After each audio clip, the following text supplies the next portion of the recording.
everyone, my name is Joy Maneti and welcome to yet another episode of Money Matters. Money Matters, as you know by now, is an interactive show that aims to educate our viewers on money-related matters.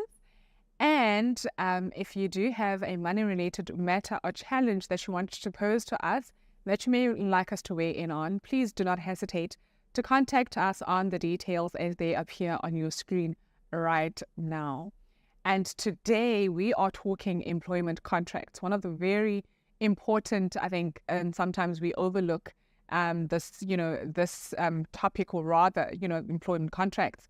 We don't understand our employment contracts and we don't even read the terms and conditions of our employment contracts. And so we are trying to delve deeper into that topic today. And joining us to discuss and unpack a little bit on this topic here in studio is our guest, Uboniwe, an HR expert. Uboniwe, welcome and thank you for joining us. Can you please just tell us a bit more about yourself and what you do? Thank you for having me. So what I do, I'm an HR specialist that provides HR advisory services, including labor relations matters. My services also extend to career coaching and career mentoring, just to enable employees to have meaningful and better careers. Meaningful and better careers, I like that. And so I suppose as we talk careers, I'm new in the job market, right? So I just passed my interviews and I was told that I'm starting on Monday. And then I rock up and pitch up. What are some of the things that I ought to be looking out for? Sure. What's important as a new employee, you need to be on the lookout for an employment contract. So make sure that before you start, latest on the day that you start, that you do have your employment contract. Section 29 of the Basic Conditions of Employment that guides employers to have certain written conditions in a contract. That includes the employer name and address, your name as the employee, the terms and conditions of your employment, such as your start time, your lunch breaks, your leave, your disciplinary code, and all of those things. They need to be contained in that employment contract so that it enables a meaningful relationship between the employee and the employer. Yeah. Correct. So what happens? So I get issued my employment contract. What happens if there are certain elements of that contract that I'm maybe not happy with? Sure. So it's advisable for employers to try and issue the employment contract before the employee starts. Okay. That allows an opportunity for the employee to go through the contract and understand the terms and conditions under which they will be employed by. And then if there is anything that they do not agree or they do not understand, they can take it back to the employer and then ask for clarity. Or maybe there's certain conditions that I do not agree on. Is it possible that we can have to relook at these conditions? And normally, conditions that people are unhappy about, it will be the long notice period. So a month versus 3 months. It could be the restraint of trade, being limited to work in certain areas or not being able to join certain companies after a certain period of time. So those are some of the concerns employees would have. But it's advisable for you to go through that contract before signing it, because once you sign and try to renegotiate those conditions later, it might not work. It might not work. And I think you mentioned something quite important, which is the restraint of trade. Sure. Can you just unpack a bit about that? Because maybe our viewers at home don't really understand what that means and what bearing does it have on me, say, from maybe another prospective employer, when I want to go to like another prospective employer. So what does that actually entail? Sure. Yeah. So a restraint of trade is a clause in the employment contract that restricts you as an employee from actually even having to work for similar industries that you are in or within the same geography. It often prohibits you from joining those organizations within a specific period after your employment relationship has terminated. Probably you resign, you finish at the end of June, and the restraint of trade is for a period of 6 months. So it means 6 months. In certain industries or companies, it could be 3 months. So it really depends on the scarcity of the skill. So they would be saying you aren't allowed to work for people that we have done business with, or you can't work within this specific geography for a particular period of time. So it's very restrictive, because then it limits you, especially if you're working for big corporates whereby you're doing business with everybody. So who are you going to work with? Or they say you can't work within with companies within maybe 20 or 30 kilometers radius.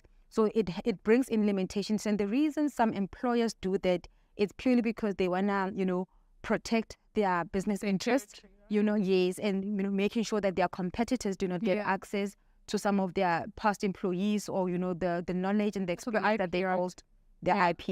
The IP. There's quite a lot of intellectual property, unfortunately, that when we enter into organizations, some of the work that we do does not belong to us. Definitely. Some of the things that are contained in the employment contract. Yes.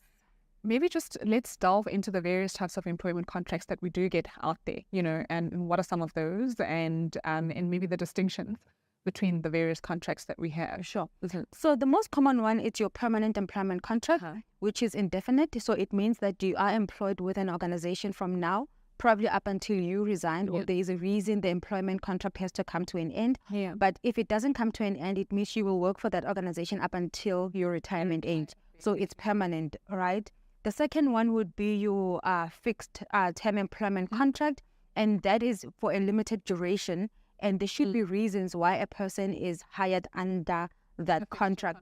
So it could be maybe you are standing in for somebody that's on maternity leave, somebody that's on disability leave, or you could be working on a particular project that is for a period of 12 months. And after 12 months, then your contract comes to an end.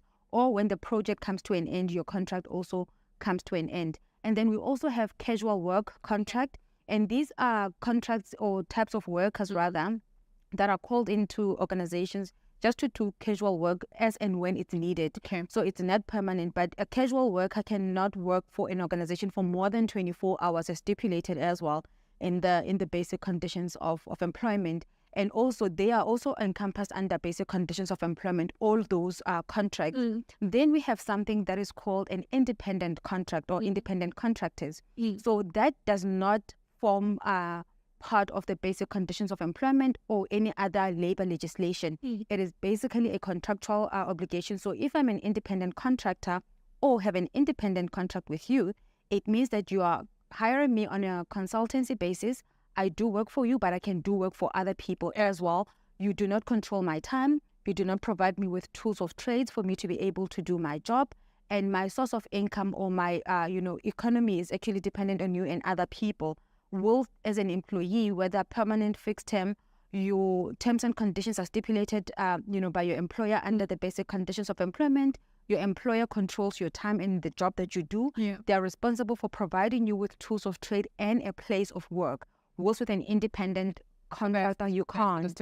That's the distinction. And with the independent contractor and with the employment contract, you'd find that with the independent contractor, you can't take your issues to the CCMA. You can't because you're not an employee. You are not an employee. So you do not have recourse at the CCMA at all. So it has to be covered by the contract. So if you have an issue with your client, which is not the employer, so we deem it as a client. If you have an issue, then you will take your matter to the High Court because it's a contractual issue and not an employment issue. So and that has to be stipulated obviously in the contract where you do have the dispute section in the contract, which actually deals with, in the case of a dispute, this is how you would handle it. Definitely. And that would be stipulated in there. You mentioned something about casual work, right? That when someone is a casual worker, they can't do longer than 24 hours. Can you just explain to our viewers at home what that means? So what it means with the casual worker, you are not permanently employed or you do not have a fixed term employment contract. But, a certain employer whom you have provided services with, they can actually call you as and when they need you.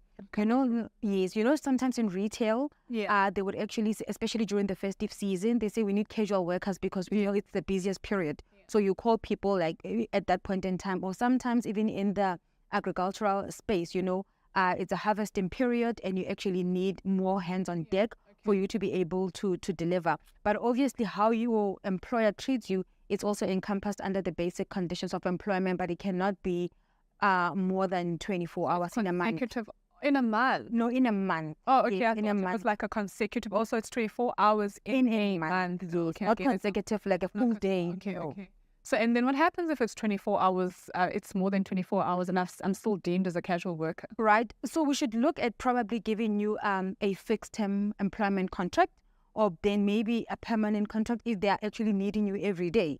Because what our legislation is also trying to guard against, it's trying to guard against employers having to, to exploit, employees. And that's why such conditions, are actually covered under the labor legislation to make sure that people are treated fairly so that people do not get to miss benefits, such as leave days and all of those things, or any other benefits that you find that your permanent employees are actually experiencing. So you also need to do that. So if you are an employer and you have a job or a role that is imperative to your business operation, then clearly that is not, it cannot be a casual employment, especially if the continuity thereof requires a person to be there every day or to be there for 8 days, So hence you need to look, what is the best suited contract for that particular employment? And you need to do a thorough analysis in terms of your operation and your organizational design. I suppose that's why we need HR, relations, human resources, and in the workplace as well, because like you said, there's always room for manipulation and exploitation always in the space where people are hired, because obviously there's a scarcity, right, of jobs. Sure. And so people then get so it's a give and take. Just take whatever you're given. People just receive whatever they're given. And that's why you find people often say that the South African labor legislation is also very stringent, but that's also because we're coming from a past, where people were not treated fairly. And that's why we have all these legislations to guide them so that people are not exploited, especially your vulnerable workers that are actually earning below the threshold, right? So it's just that, because otherwise, obviously some employers are looking at making profits at the expense of people. That's true. So, and I suppose it's well and good that, these things are written down. But the sad part is actually when it comes to the implementation of it. And I suppose that's why we are having this conversation with you today, so that people get to understand why it's important that I understand the various types of contracts I should be entering into. So not the various types of contracts that I have, but the various, the type of contract that I should be entering into. And to you, our viewers at home, we're just going to break. We're just going to take a little quick ad break, but we will be back shortly after this. Do continue this conversation with us. I know you've got loads and loads of questions, as I do, for Uboniwe in studio right now, but let's continue the conversation. Ask those questions, utilizing the details as they appear on your screen right now. Don't forget to tag us. It is #MM on SID. See you just after this.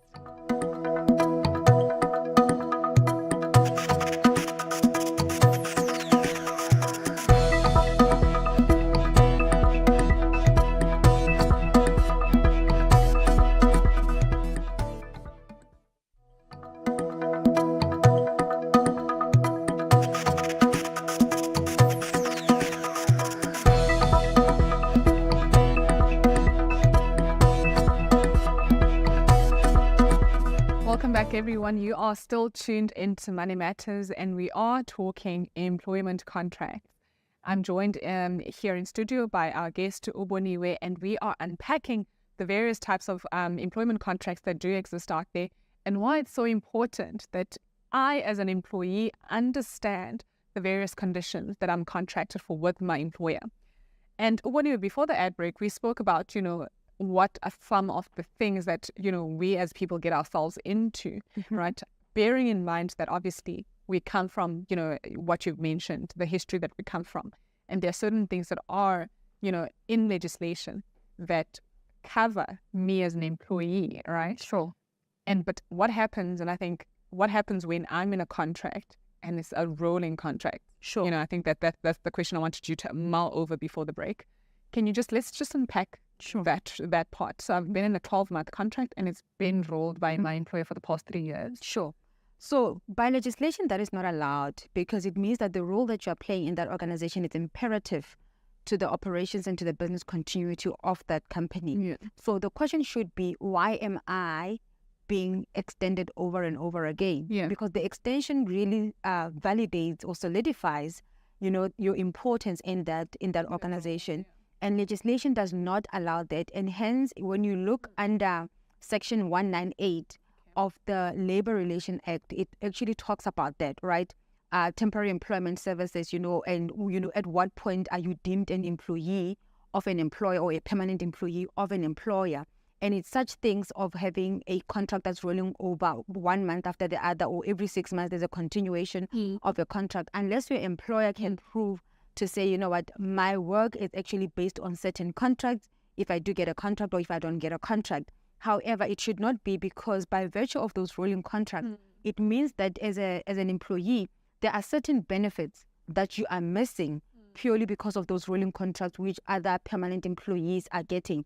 Probably they are getting pension fund, medical aid, funeral covers. You're not getting that by virtue of you being in the wrong contract. In the wrong contract. Yeah. And you would see if your role is important, maybe if you leave, they will actually hire someone else. So it really says something about how important that role is. Yeah. And if you find yourself in that, you need to question your employer. Is there any reason that my contract has been renewed so many times? Yeah. And you can actually even go to the CCMA, and claim for the benefits that you have missed for those 3 or whatever number of years that you've been, renewed, I don't know how many times. So the CCMA would be your recourse to say, I've been employed with company ABC, and I've had 7 contract renewals.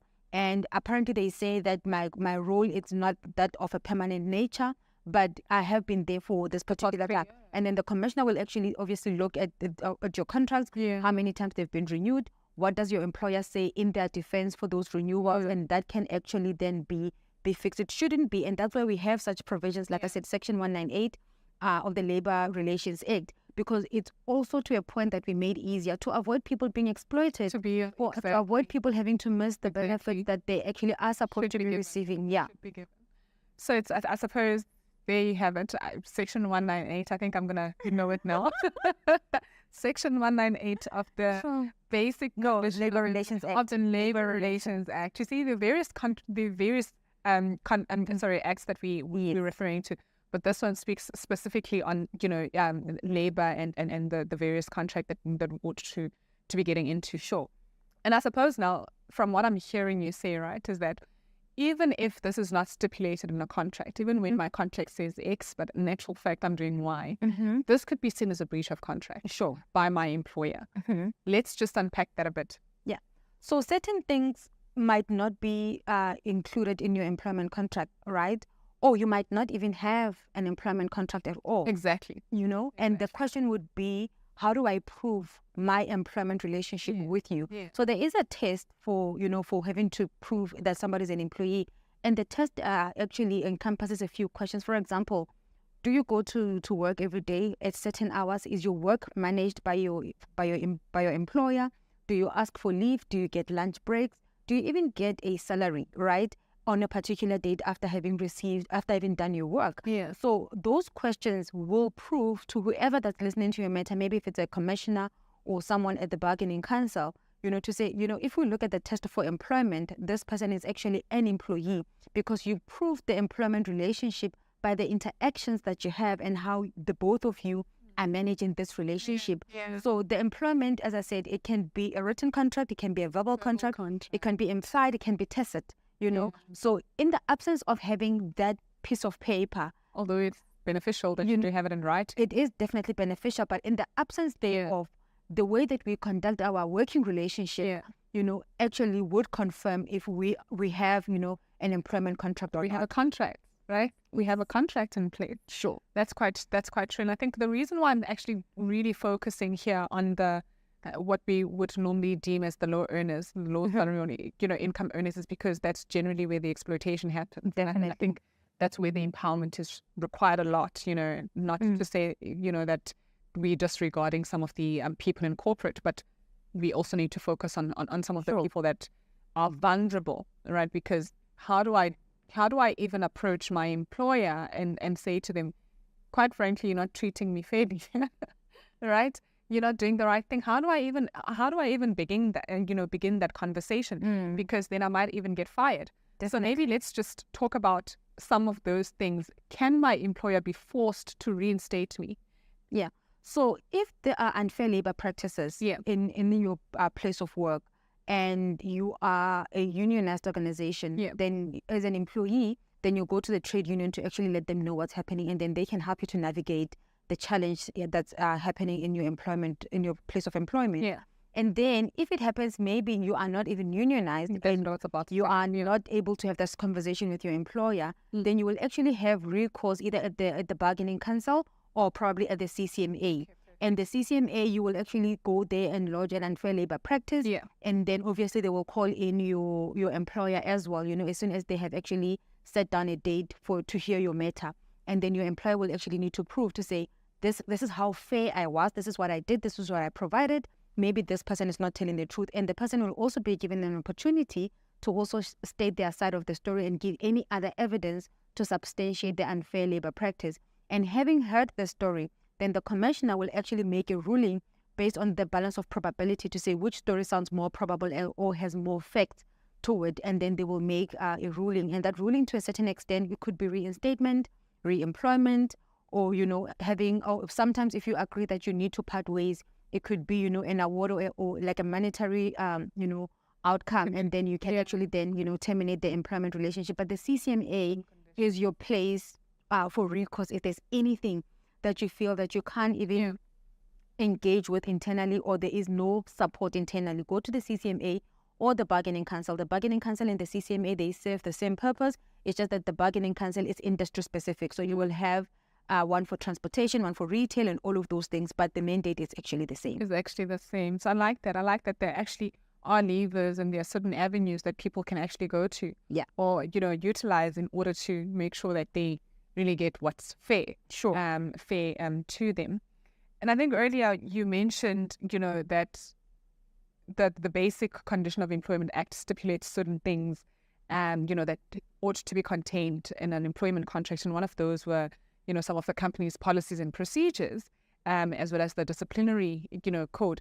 Maybe let's just unpack and talk a bit about some of those things and what it actually means, because maybe they could be, can they actually prevent me from going to the CCMA in the contract? So in other words, say, before you utilize this avenue, this is what you need to do first before you go here, before you go here. Sure. Can they actually say that to me?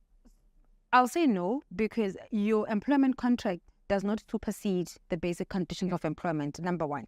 Number two, you'd find that in your employment contract or your disciplinary code, it will also state what are the internal procedures that needs to be followed if you are aggrieved by a particular issue. However, those steps that they will actually outline in your employment contract are derived from the Basic Conditions of Employment and the Labor Relations Act.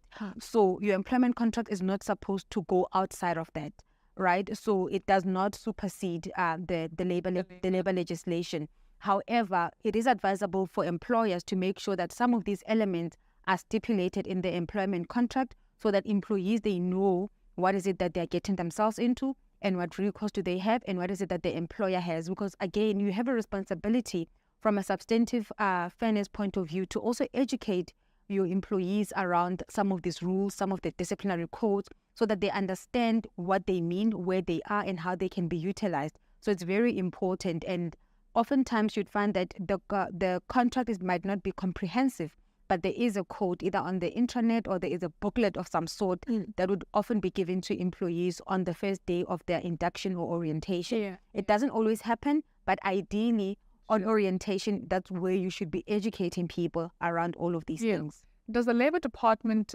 audit companies? The Department of Employment and Labour should. They should. Okay. They do. I know, like recently there was an article that I read that they are going to be employing more inspectors. Okay, right? They should be doing it. They are doing it to a certain extent, but I guess we just somehow don't feel their presence as much as we want to feel. Okay. Yeah. So there are certain benefits, right, that are contained in various contracts. So things like your provident fund, your pension fund, things that you have mentioned to me before. What type of contracts actually fit which element? Can a fixed term contract have some of these benefits? I think you've mentioned earlier that maybe you might be missing out on those contracts, but on those benefits rather. But can it be structured in such a manner that I actually do get these benefits within a fixed term contract? So within a fixed term contract, you hardly ever. Yeah, because you're just standing in for someone for a short period of time, or you're doing a piece of work or a project for a limited duration. So you wouldn't necessarily get those in your fixed term employment contract. However, most of the time you'd find them in your permanent employment contract, but it's not all employers that provide that, unfortunately. Some employers might actually be small to actually have that, because it's also an administrative task for them, from a payroll perspective, from actually having to partner with the right financial services providers. So you might find that other employers might actually give you a salary and they say, you know what, you need to find, you need to restructure, and you need to find your own maybe medical aid, retirement annuity, and all of those, or risk benefits and stuff like that. But obviously, where you would find that it's, large corporates or medium enterprises that, have actually been, operational for a long time, and they're growing, they would find that, but not necessarily. But with your fixed term contract, it's really hardly. But there are certain types of I suppose, other, I don't want to, is it a benefit or condition of employment? I don't know what to call it, right? Sure. Things like your sick leave, yes, things like those should be contained. Yeah, no, those are standard. Those are basic. Those are basic. Those are standard. Whether you're a permanent employee, fixed term contractor, casual worker, and all of those things, what is contained within the basic conditions of employment will be applicable to you.